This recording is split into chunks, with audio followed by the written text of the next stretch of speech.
Une petite histoire kabyle d'animaux. Un jour, une puce épousa un pou. Quelques jours après, la puce dit au pou, va au marché et achète de la viande.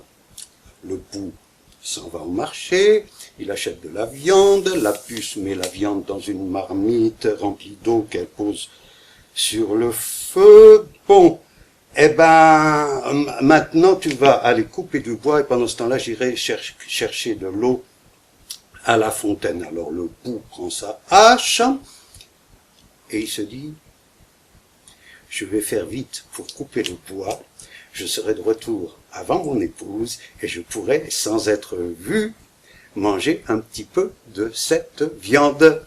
Ah, tu t'es enfin décidé à prendre un humain, toi aussi. Joli petit museau mignon. Comment s'appelle-t-il? Tom. Au pied, Tom, au pied, hop. Et lui aussi se mit à lui lécher le visage et Frigerio s'en trouva très flatté. Quel âge a-t-il? Demanda le lévrier. Oh, tu sais, moi je l'ai pris déjà adulte parce que les petits humains qui font leur saleté partout dans la maison, moi ça me dégoûte. Quand il n'en peut plus, bah, il se met à geindre et puis je l'emmène dehors, quoi, promener. Il doit avoir dans les 25 ans. Dame Velette, un beau matin, du palais d'un jeune lapin, Dame Velette, un beau matin, s'empara. C'est une rusée.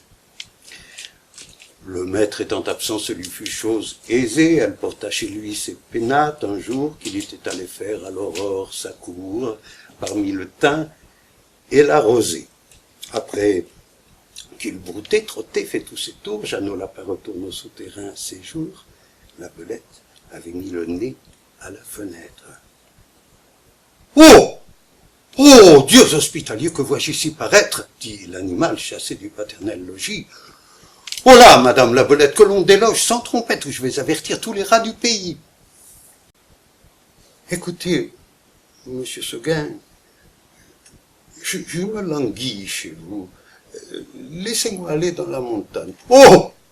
Mon Dieu, elle aussi, s'écria monsieur Seguin. Et du coup, il faillit laisser tomber son écuelle, puis, s'asseyant dans l'herbe à côté de sa chèvre, comment, Blanquette, tu veux me quitter? Oui, monsieur Seguin. Est-ce que l'herbe te manque ici? Oh non, monsieur Seguin.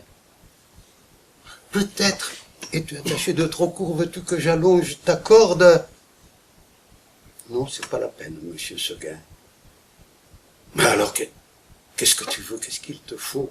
Eh, je veux aller dans la montagne, monsieur Seguin. Mais malheureuse, tu sais pas que dans la montagne il y a le loup, et que feras-tu quand il viendra?